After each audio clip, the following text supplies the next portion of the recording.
بسم الله الرحمن الرحيم الحمد لله والصلاة والسلام على أشرف الأنبياء والمرسلين نبينا محمد وعلى آله وصحبه أجمعين أما بعد السلام عليكم ورحمة الله وبركاته. Ang Rasulullah sallallahu alaihi wasallam sa isang hadith ay nagwika ayon sa kahulugan nito na ang isang mu'min mananampalataya ay hindi nagpapahulog sa parehong butas ng dalawang pagkakataon. Na ang isang mu'min, kapag siya'y nagkamali, hindi niya hinahayaang maulit muli ang ganong eksaktong pagkakamali. Gayon din, nabanggit ng Rasulullah sallallahu alaihi wasallam, la darara wala dirar. Wala dapat pinsala at wala dapat makapipinsala sa iba. Ang nagaganap sa ating gabi-gabing pagdarasal na pagtunog ng ating mga cellphone ay malinaw ng palagian nating pagkahulog sa parehong butas. At ang pag-iisip natin na masisira ang ating salah dahil hindi natin ito pinatatahimik ay nakapipinsala sa mas nakararami. Ang marapat sa atin bilang Muslim, ihanda ang ating katawan, puso't isipan at mga kagamitan bago tayo magsalah. At kung sakaling may magaganap na hindi na natin kontrolado, may mga cellphone na kahit naka-turn off, nag-a-alarm, la qaddarallah, o mga ipahintulot ni Allah subhanahu wa ta'ala, yun ay inshallah hindi na natin pagkukulang. Pero patayin mo pa rin. Jazakumullahu khairan. Ito yung pambungad natin. Kasunod, mga kapatid sa Islam, ngayong buwan na Ramadan, ipagbawal nawa ni Allah ang mga mukhang ito sa impyerno. Ngayong buwan ng Ramadan, madalas tayo nagpapangita at tunay na ang madalas na pagkikita ng mga mananampalataya ay daan ng pagpapatatag ng kapatiran at pagtaas ng iman. Al-mu'minu 'ala al-mu'min kalbunyan yashuddu ba'dahu ba'da. Sabi ng Rasulullah sallallahu alaihi wasallam, ang isang mu'min para sa kapwa niya mu'min ay parang isang gusali na pinatatatag ang isa't isa. Ang umma na ito, ang umma ni Muhammad sallallahu alaihi wasallam ay isang gusali ng mga mananampalataya na pinatatatag ang bawat isa. At nung sinasabi yun ng propeta Muhammad sallallahu alaihi wasallam, palagi niyang pinag-cross yung kanyang mga daliri sa kanyang kamay, at ito yung ginawa niyang demonstration na ganito pinatatatag ng mga mu'min ang isa't isa. Gayon din, ang pagkakaroon ng palagiang, sabihin natin yung pagpapangita pa lang, nagiging paghikayat na agad sa isang tao. Maging practical tayo. Kapag ang isang tao ay palagi ang mag-isa at bihirang nakakasama sa mga pangkat ng mga nananampalataya kay Allah subhanahu wa ta'ala, malinaw sa ating karanasan na mas madali siyang matukso ng syaitan. At kapag siya'y mas madalas na nakakasama ang iba pang mga pangkat ng mga nananampalataya kay Allah subhanahu wa ta'ala, sabihin natin hindi siya nakapagdaragdag ng voluntary nawafil, karagdagang gawain na voluntaryo, pero nandun na agad yung mas malayo siya sa pagkakasala. Paano pa kapag hinihikayat ka ng mga kasama mo na gumawa ng mga karagdagang kabutihan? Ito ang ilan sa mga praktikal at nararanasan nating dulot ng kapatiran sa ating pananampalataya. Hindi man natin kamag-anak kadugo ang katabi mo ngayon, pero mas higit yung kapatiran na nagbubuklod sa inyo. Allahu Akbar. Hindi ko kayo kapatid, pero kung meron akong kapatid na kafir, mas mahal ko kayo kaysa sa kanya. Kung mayroong isang tao na nag-share kami sa sinapupunan ng iisang ina at hindi siya nananampalataya kay Allah subhanahu wa ta'ala, o di kaya siya'y nag-aangkin ng Islam subalit sumusuway sa Islam, mas mahal ko yung taong hindi ko kakilala kung saan sinapupunan siya nagmula, subalit sumasama at sumusunod kay Allah subhanahu wa ta'ala. Mga kapatid sa Islam, sinabi ni Imam Al-Hasan Al-Basri rahimahullahu ta'ala, istakfiru min al-asdiqa'il mu'minin, magparami kayo ng mga kaibigan na tapat sa pananampalataya kay Allah subhanahu wa ta'ala. Sabi ni Imam Al-Hasan Al-Basri, sapagkat sila, bago ko ituloy, sa araw ng paghuhukom, mayroong dalawang uri ng syafa'ah. Kapag sinabing syafa'ah, pamamagitan. Ang una, yung syafa'atul kubra, ang pamamagitan ng Rasulullah sallallahu alaihi wasallam para sa umma na ito. Magaganap sa araw ng paghukom na ang lahat ng mga tao ay pupunta kay Adam alaihi salam. Lahat ng mga tao. 50,000 years na ang araw ay napakalapit sa atin, at lahat ng mga tao ay pinagpapawisan at nalulunod ayon sa kanilang mga pagkakasala. 50,000 years itong nagaganap na pag-aantay pa lamang bago ang paghukom. At sa sobrang hirap nito, lahat ng mga tao ay pupunta kay Adam alayhi salam. O aming Ama, hilingin mo kay Allah na maghatol na siya, dahil yung pag-aantay pa lang hindi na kaya ng mga tao. At sinabi ng Propeta Muhammad sallallahu alaihi wasallam, maaalala ni Adam ang kanyang pagkakasala na nagawa, at ang sasabihin niya, magtungo kayo kay Noah, at magtutungo kay Nuh ang mga tao. At sasabihin ni Nuh, maaalala niya rin ang isa niyang pagkukulang bilang propeta, magtungo kayo kay Ibrahim. Ang mga propetang ito, si Adam alayhi salam, si Nuh alayhi salam, ang sasabihin, nafsi, nafsi, sarili ko muna, sarili ko muna. Wala silang ibang may isip. Mga propeta ni Allah subhanahu wa ta'ala. Sa sidhi ng araw ng paghukom, nafsi, nafsi, sarili ko muna, sarili ko muna. Magtutungo ang mga tao kay Ibrahim alayhi salam, at makakaalala din si Ibrahim ng isa niyang pagkukulang, at sasabihin niya, magtungo kayo kay Musa. Ang lahat ng mga tao pumunta kay Adam, pinapunta kay Nuh, pinapunta kay Ibrahim, pinapunta kay Musa. Sasabihin ni Musa alayhi salam, maaalala niya isa rin niyang pagkukulang o pagkakamali nung siya'y nabuhay, magtungo kayo kay Isa ibn Maryam. At pagtungo ng mga tao kay Isa ibn Maryam, ang mga propetang nabanggit, nafsi, nafsi, sarili ko muna, sarili ko muna. Pagpunta kay Isa ibn Maryam ng mga tao, ang sasabihin ni Isa, magtungo kayo kay Muhammad sallallahu alaihi wasallam, siya ang para dito. At kapag nagtungo ang mga tao kay Propeta Muhammad sallallahu alaihi wasallam, kanyang babanggitin, ummati, ummati, ang aking nasyon, ang aking nasyon.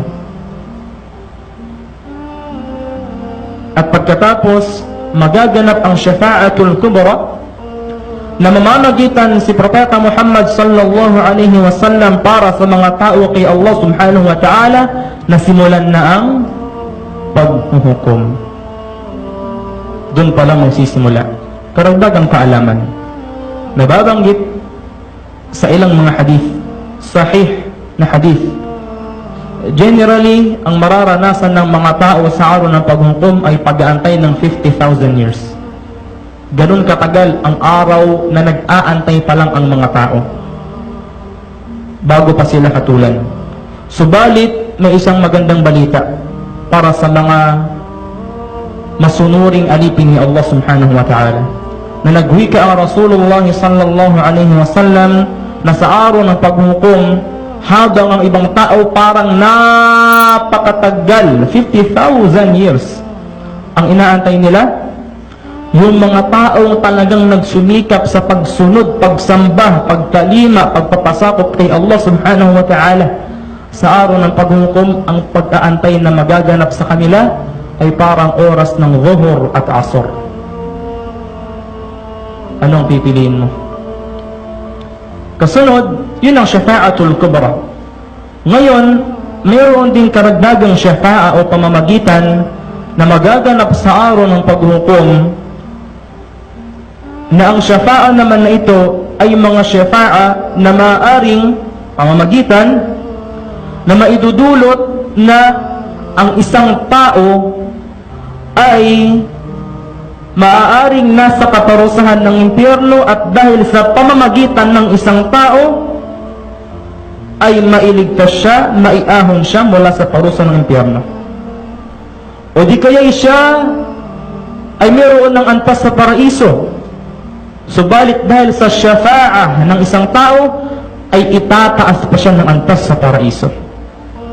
At ang syafa'ah na ito sa ating aqida, ang syafa'ah, ang pamamagitan ay igagawad ni Allah sa ilang piling alipin niya, at magaganap din yon sa mga taong kinalulugdan din ni Allah subhanahu wa ta'ala. Hindi magaganap sa kafir. Ngayon, ang malinaw na maaring magsyafa'a sa araw ng paghukom ay nabanggit at natutunan natin. Halimbawa, nabanggit na ang mga syuhada, ang mga martir, nakibaka sa landas ni Allah subhanahu wa ta'ala, sayashta'una ila 70 min ahlihim. Sila ay maaaring mamagitan hanggang sa 70 mula sa kanilang mga minamahal, yung mga namartir. At iba pang maaaring mag-syafa'a. Nabanggit natin sa ilang mga hadith, ang Quran at ang pag-aayuno ay magsya-syafa'a kay Allah subhanahu wa ta'ala. Sasabihin ng pag-aayuno, Rabbi mana'tuhu at-ta'ama wash-sharaba bin-nahar fashaffi'ni fihi. Sasabihin ng pag-aayuno, Panginoon ko, dahil sa akin ay iniwan niya ang kanyang pagkain at inumin sa umaga, kaya't hayaan niya akong mamagitan para sa kanya. At sa isa pa, ang Quran na ating binabasa, ating pinakikinggan, ay magsya-syafa'a din at sasabihin kay Allah subhanahu wa ta'ala, Rabbi mana'tuhu an-nawma bil-layl fashaffi'ni fihi. Panginoon, ang Quran, Allahu Akbar, ay mamamagitan kay Allah subhanahu wa ta'ala. Panginoon, ako ang dahilan kung bakit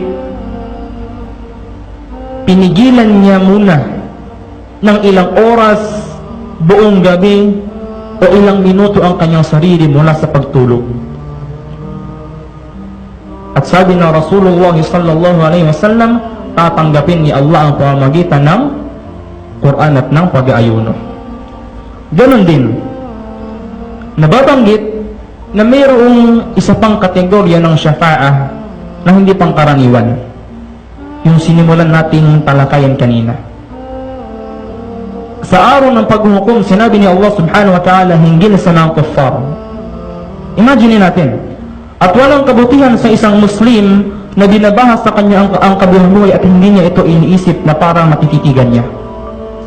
Si Ali radiyallahu anhu, Ali bin Abi Talib radiyallahu anhu, ang sabi niya, kung ipakikita sa akin ngayon ang paraiso at impyerno, wala nang magbabago.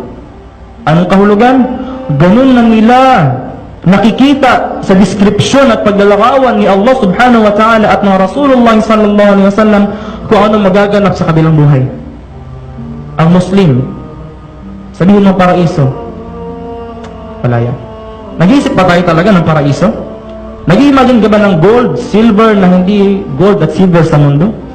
Nag-i-imagine ka ba ng mga batis ng gatas at inumin na maaari mong mainom doon? Nag-i-imagine ka ba ng walang hanggang kasayahan at kapanatagan at pag-enjoy sa paraiso? Kapag sinabi ni Allah subhanahu wa ta'ala na impyerno, nag-iisip ka ba ng apoy? Baka nga init, hindi mo iniisip. Kahinaan nyo ng iman. Kapag sinabi ni Allah subhanahu wa ta'ala impyerno, isipin mong impyerno. Nilarawan na ang apoy ng impyerno hindi tulad ng apoy ng apoy dito sa dunya. Sa isang hadith ng Rasulullah sallallahu alaihi wasallam, ang apoy ng impyerno ay 70 ulit ng apoy sa dunya. Kung mayroong isang malaking sunog, napakalaki na ng apoy. Ulitin mo yun, doblehin mo ng 70 ulit, yun ang apoy ng impyerno. At ang apoy ng impyerno, ang kulay nito ay hindi dilaw, hindi pula, hindi blue, itim. May nakita ka ng ganong apoy? Bakit hindi tayo matatakot? Sabi ni Allah subhanahu wa ta'ala, hinggil sa mga kuffar nang hindi mananampalataya, فَمَا لَهُمْ مِنْ شَافِعِينَ, walang makakapamagitan sa kanila. Walang maaaring makapamagitan sa taong walang la ilaha illallah Muhammadur Rasulullah. Wala. فَمَا لَهُمْ مِنْ شَافِعِينَ, walang makakapamagitan sa kanila. وَلَا صَدِيقٍ حَمِيمٍ, at wala ring malapit na kaibigan. Magkasunod yung talata, walang nakakapamagitan sa kanila at walang malapit na kaibigan. Sa dunya, may palakasan, may padrino, at lahat ng ito ay hindi pahihintulutan ni Allah subhanahu wa ta'ala liban sa mga syafa'a na nabanggit natin, at pahihintulutan kalugod-lugod kay Allah subhanahu wa ta'ala. Ito ang gusto nating tukuyin. Ang isa bang kaibigan maaaring magsyafa'ah o mamagitan para sa iyo sa araw ng paghukom? Oo. Dahil yung sinabi ni Allah subhanahu wa ta'ala, wala sadiqin hamim, kung mayroon lang silang malapit na kaibigan, maaari sana at kung nananampalataya sila. Subalit wala. Ibig sabihin, nangangahulugan ang sadiq, ang kaibigan na malapit sa iyo, maaaring maging dahilan ng pamamagitan o kagaanan ng parusa o pagtaas mo sa gantimpala sa araw ng paghukom. Sinabi ni Imam Ibn al-Jawzi rahimahullah ta'ala, Imam Ibn al-Jawzi rahimahullah, si Imam Ibn al-Jawzi, napakarami aklat ng kanyang naisulat. At nabanggit sa kasaysayan na nasa higit 100,000 ang nag-Muslim tungo sa kanya. At nasa humigit kumulang 50,000 Muslim ang nagbalik loob dahil din sa kanya. Imam Ibn al-Jawzi rahimahullah ta'ala. Ang sabi ni Imam Ibn al-Jawzi sa isa niyang klase, ang sabi niya sa kanyang mga estudyante, kapag hindi niyo ako nakita sa paraiso, sabihin niyo kay Allah, Ya Allah, ang alipin niyong si Fulan ay pinaalalahanan kami noon hinggil sa iyo. Dahil may hadith ang Rasulullah sallallahu alaihi wasallam na kapag pumasok na sa paraiso ang mga tao at hindi nila natagpuan yung mga nakasama nila, sasabihin nila, Ya Allah, may mga kasama kami noon na nagsala, nagtahajjud, nagtarawih, may mga kasama kami nagsala, nag-ayuno, nag-jihad, nag-hajj. Alam narahum, ma narahum, hindi namin sila nakikita dito, Ya Allah, sa paraiso. At ang sasabihin ni Allah subhanahu wa ta'ala sa mga malaika, kung gayon, magtungo kayo sa impyerno at iahon ninyo mula dito ang may mga galanggam na iman. At pagtungo doon ng mga malaika, matutukoy nila ang may mga galanggam na iman dahil sa liwanag na dulot ng mga bahagi ng katawan na kanilang pinagpuhuduhan. Ang nangangahulugan, ang pinakamababang kondisyon na nangangahulugan ng iman ng isang Muslim, siya ay nagsasala. At iaahon sila mula sa impyerno. At dahil dun sa pamamagitan ng mga kasama nila noon sa pagsamba sa dunya, kaya sila maaahon mula sa apoy ng impyerno. At marami pang mga hadith hinggil dito. Mga kapatid sa Islam, kung hindi niyo ako makikita sa paraiso, hilingin niyo kay Allah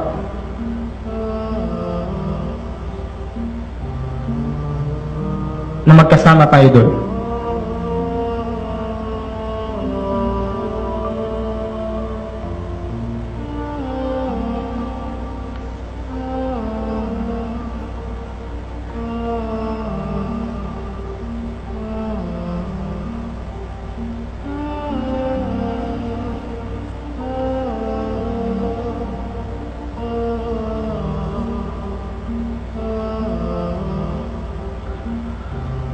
Karagdagan, sinabi ni Allah subhanahu wa ta'ala, Al-akhillau yawma idhin ba'duhum li ba'din aduwwun illa al-muttaqin. Ang matatalik na magkaibigan dito sa mundo, sa araw ng paghuhukom ay magiging magkakaaway. Sa Facebook, maraming best friend.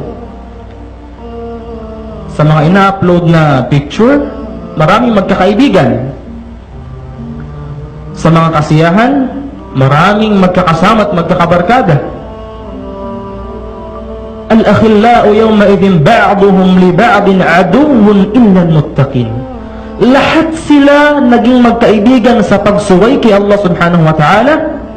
Lahat yun mag-aaway sa araw ng paghukom illa al-muttaqin, maliban sa mga may takot kay Allah subhanahu wa ta'ala. Yung mga naging magkaibigan at nagsama, nagtagpo, naghiwalay, alang-alang kay Allah subhanahu wa ta'ala, sa araw ng paghuhukom, mananatili kayong magkaibigan at hindi kayo mag-aaway. Hindi ba't biyaya ito ng Islam? At sasabihin ni Allah subhanahu wa ta'ala, udkhulul jannah antum wa azwajukum tuhbarun. Magsipasok kayo sa paraiso kasama ang inyong mga asawa, alladhina amanu bi ayatina wa kanu muslimin. Sila yung mga taong nananampalataya sa aming mga talata, palatandaan, paalala, at sila ay mga Muslim. Allahu Akbar. Mga kapatid sa Islam, isa itong paghihikayat sa bawat isa sa atin. Ngayong Ramadan, paglipas ng Ramadan, manatili tayong magkakapatid, alang-alang kay Allah subhanahu wa ta'ala. Manatili tayo nagkikita, nagtatagpo at nagbabatian, nagmamahalan, alang-alang kay Allah subhanahu wa ta'ala. Maaaring ang katabi mo sa masjid, kasama mo palagi sa pagsasala, ang dahilan para ikaw ay may ahon mula sa parusa ng impyerno dahil sa pagkakasala mo. Maaaring yung palagi mong sinasalam sa masjid, ang dahilan, Ya Allah, wala yung palagi nagsasalam sa akin. Ya Allah, wala yung palagi nagbibigay ng pang-iftar sa akin. Ya Allah, wala yung palagi nagpapaalam sa akin. Ipagpasalamat natin kay Allah subhanahu wa ta'ala. Wala man tayong mga marangang buhay o karangyaan sa mundo, may biyaya tayo ng Islam. At wallahi, ang isang taong nakapagtapos marangya sa buhay at hindi nauunawaan ng pinag-uusapan natin ngayon, makikita mo kung gaano ka binibiyaan ni Allah subhanahu wa ta'ala.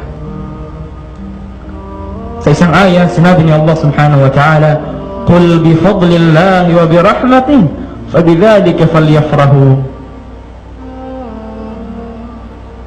Sabihin, sa pabor ni Allah at kanyang habag, ay doon sila maging masaya. Sabi ni Abdullah ibn Abbas radhiyallahu anhu, ang pabor ni Allah, ang Islam, at ang habag ni Allah ay ang Quran. Kung mayroon kang Islam at mayroon kang Quran, doon tayo dapat na maging masaya.